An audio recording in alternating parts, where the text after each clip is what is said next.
So what's this next one called? I think we can talk about that. Like, we don't have a name for it. Is everybody happy that they're being recorded? Does everyone know they're being recorded? Yes. Wonderful. Thank you. I'm going to label this one 7 Deadly Sins because there's so many ideas that can come off it. That, Could you call it the 7 Disney Sins? oh my gosh, yes. Perfect. Awesome.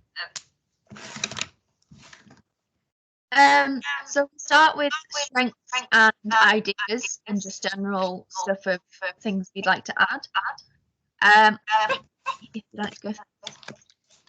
Should we not talk about the idea in general first? Because if we just go straight to strengths, it might be confusing without context. Well, yeah, sure. So is everyone comfortable with this idea? I think it was Alex that said this one about it being kind of like the 7 Deadly Sins, but we're all every single one of us represent pride, but each of us represent as a Disney villain as well as one of the other 6 7 Deadly Sins. Yeah. So like, this is purely just off the top of my head, so obviously this doesn't have to be one. But if it was like Ursula, she would like represent greed, but then Ursula's sister would represent envy because she wants to be everything Ursula is. And that sort of thing, and how it's just, yeah. Or like the evil queen from Snow White, I guess, could be sloth, which is like laziness, because you just expect to be, I am the most pretty, I am the best. Would you say Hades would be wrath? Yeah. Gaston would be lust. Who? Gaston, definitely. And just how they are represented in the character, as well as how the 7 Deadly Sins aren't obviously a character, but how they would be as a character. So like, if the sin was embodied, it would be embodied as. Yeah. Right. So we'll do some strengths and weaknesses then. Yeah. Right. I think one of the strengths in this is that we have already existing characters and already existed like this. We can incorporate the sins into it to make even like further characterization. So I think that's a really good thing with it. Yeah, I think that having an already existing character is really, really going to help push it forward. Steph? Hold on. Yeah, I think what's really good about like doing the seven Deadly Sins and looking at the Disney is like when people usually see like a Disney show, it's usually very like happy fairy tales or upbeat cheesy songs, but this is be a cool way of going into like the dark side of things and like put the light on the villains, which you don't normally get, and you can even link that to things like original fairy tales. The original fairy tale story is a lot darker than what Disney turned them into. So that's another thing you can also like research, which is good. Yeah. I like. Emma. Sorry, is anybody else's laptop echoing? Yeah, mine is. Yeah, because I can hear my voice. It's me. I'll mute myself while other people talk. Ah, sorry. Emma? I think we could really over-exaggerate in our acting, which is really good for a lot of us because that's what we're better at, and also it pushes our boundaries, and the lighting could be so cool in it. Like, if we added that aspect to it, it could add a lot more atmosphere for the audience.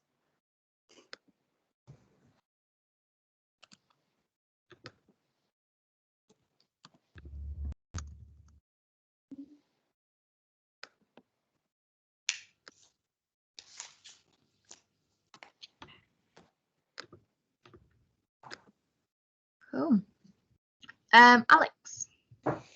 Sorry, I'm always the last one to write. There you go. It's all right. I think like there's a lot that you could research with this. Like there's a lot you could go into because you could look into all of the sins and everything like in detail, but then you look into the villains as well, and then how they meet in the middle.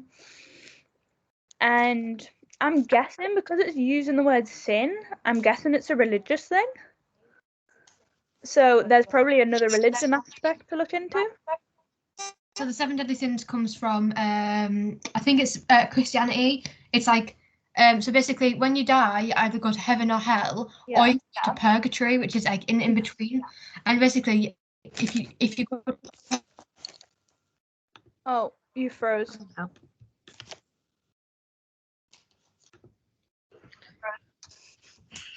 We shall wait for Becky. While we wait, I'll just say the other thing.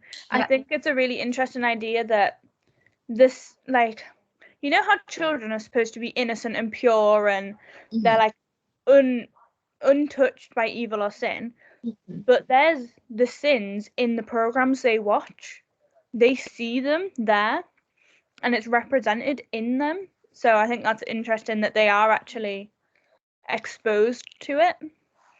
Mhm. And everything isn't perfect that they see. So yeah. Hello, Becky. You got up to like the word purgatory and then you froze. Oh, can you guys see Becky? Yeah. Oh, I can just. can you hear? Yeah, I can hear you. I can only see RB. I can hear you. That's fine, as long as you can hear me, it's fine. I might turn off my camera off because it might just be that everything's gone slow. So right, so basically I was saying that the idea of the 7 deadly sins is that you live with sins throughout your life. You have the original sin, which is when you're born with the original sin, which is why they get baptized. But when you go through life, you also carry the sins. But if you don't die with the sins, you can get into heaven. If you die with the sins, but you are incapable of dropping them, you go to hell. And if you have the capability of dropping them, you go to purgatory, which is where it's basically purgatory, like it's a metaphor, where you go, you get lighter and lighter because you're dropping the sins, and at the end you go. So we can do loads of research into Christianity and different types of sins and different religions and stuff. You would not believe that I'm a Christian and I didn't know any of that. It's more of a Catholic thing, because I've never heard of that before either. I think it's more of like a Catholic thing. Ah, I'm not a Catholic. It's not religious, so I know. It's more a philosophical thing, I think. So it is mentioned briefly in the Bible, but it's not massively it's not a massive thing in the Bible. It's more a philosophical ideal. Because obviously I knew about purgatory, but I didn't actually know the deadly sins were anything really to do with us. That's interesting though. Abigail. Oh wait, Alex, did you have any more to say? No, I was literally just going to say one more sentence. I was like, but yeah, that's a lot of things we could research. And that was the end of my sentence. Abigail. I was gonna say with this we could still do some sort of gender bending thing with it. Yeah. Yes. Sorry. Cool. Like someone could play like Jafar, for example. Yeah. That would be Or pretty cool. Hades or Gaston. Yes. The only concern I'd have is maybe just a storyline, but I think apart from that, yeah. I reckon I think we could create a storyline easier with this one than the gender bend one. Yeah. Yeah. Other one. It would still take a lot of time, but it would be a lot easier. Storyline wise, 6 will be the easiest. Then I think this, and then I think variety of opportunities. Yeah. But I think we could come up with something for this that would be Relatively. relatively simple to an extent. Yeah. Cool. We'll go through weaknesses then. Emma, if you want to start.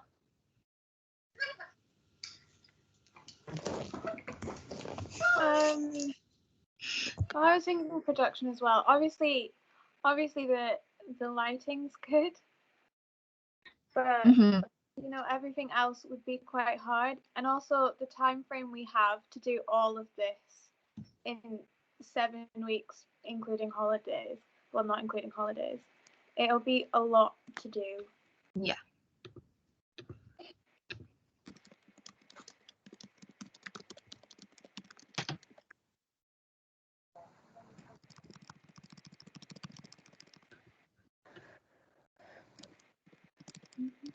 Cool.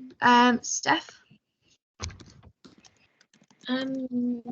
Yeah, very similar to what Emma said about the time frame is another concern. Just because, yes, these are really like interesting ideas which could be done really, really well, but it is a lot to unpack and a lot to think about, and there's a lot of things to consider when creating it in the limited time frame that we have.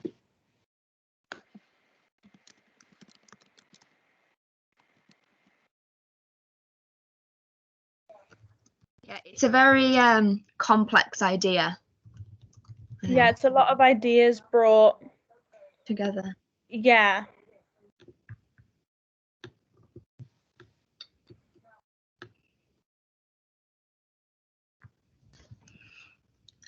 Cool. Becky? I think one of the weaknesses we're going to have is that actually got two. I think because we did Shrek last term, we've already got this idea of like fairy tales and like how like the fairy tale tropes. We've already done quite a bit of research on that, so I kind of think we should move away from that, and do something that's out of the zone that we've already worked in. I also think there's not a lot of memorable villains, and I think we're gonna have to. There's not every villain has a song, so we are gonna have to find songs and source different songs from like other, or write our own songs with like based on like already existing melodies.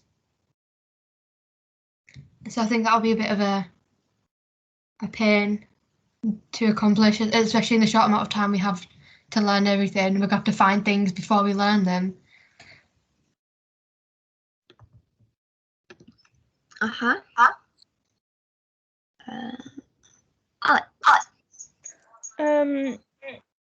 Sorry. Sorry. Script. Yeah, I agree with everything that's been said. I think again, there's a chance that this could get maybe a little bit controversial just because there's a hint of religion in there. You never know. You never know what could offend someone. You never know. Do you know what I mean? You would have to be, although it's not blatantly like in your face, it's still there. And yeah, I would just be wary of it. But as long as everyone knew about it, so say, because obviously we'll probably just be doing it to the class because of COVID and everything. As long as everyone in the class was aware of the themes, like presented, and everyone was all fine with it, then I see no reason why not to. But again, it could be a little bit iffy, but it's a lot less iffy than the previous idea. Mm-hmm. Yeah. Cool. Abigail, whenever you're ready.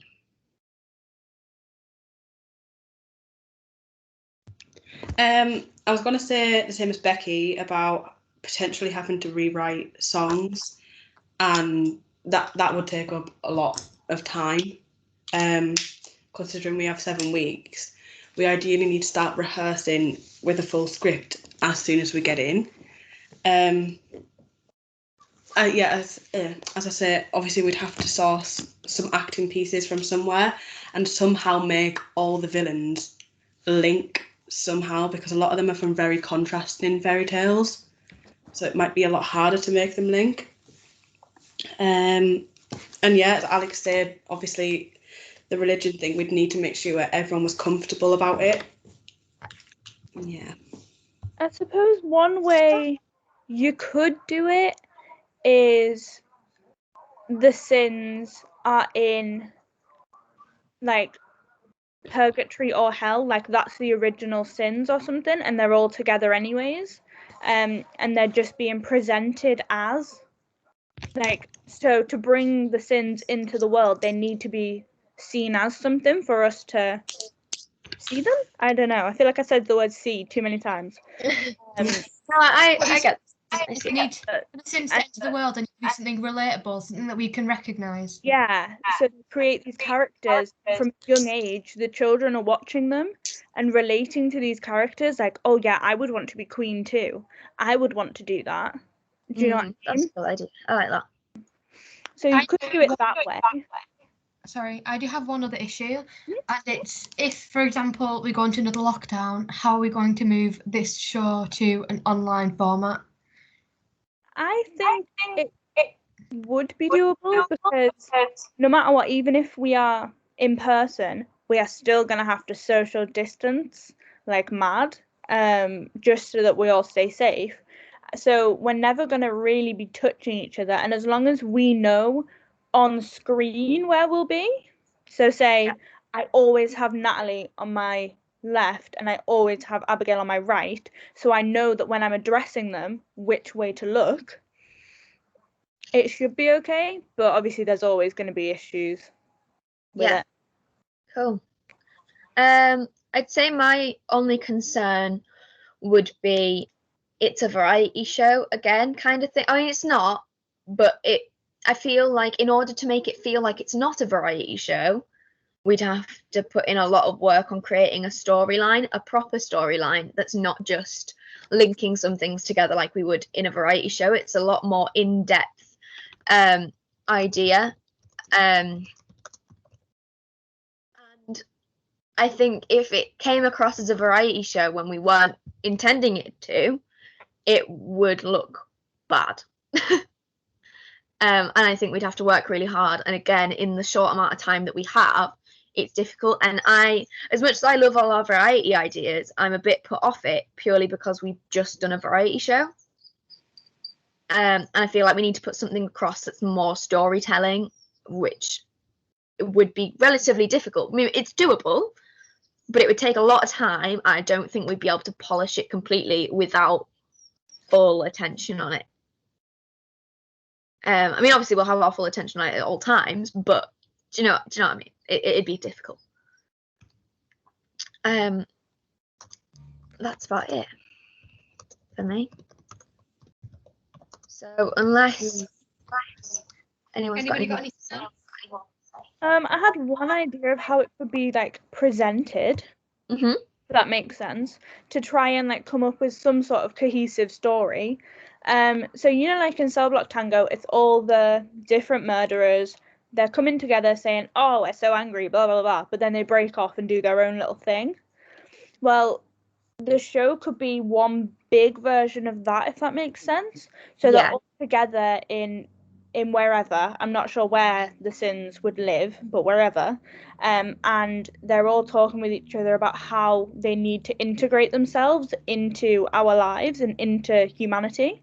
And whatever the villain's song is, so like Ursula has, I've forgotten the name of it, but do you know what I mean? Her big song, Poor Unfortunate Souls. Well, I mean, she's talking about us, poor unfortunate souls. I'm inflicting myself on them. And that sort of thing. I think Hades has a song, but it's the Gospels that sing it. Yeah, Hades has an opening. He has a theme tune, but he's not. He's not. Around the underworld. That one. There is actually a song we could use as a group song. It's a Star Kid song. Okay. And it's from the Aladdin thing they did called Twisted. And it's based on Aladdin, but there's a scene where loads of Disney villains come in and sing a song about being a villain and how they are mistreated as villains. So it's quite interesting. I would just suggest Becky stops the recording because it says we only have 5 minutes left. Yeah, good plan. Has everyone said what they want to say? First of all, I'm done. Yeah. Sorry, I just didn't want the recording to get deleted if we have to do this again. I'm perfectly happy with what we've. Yeah. Cool. Bang. So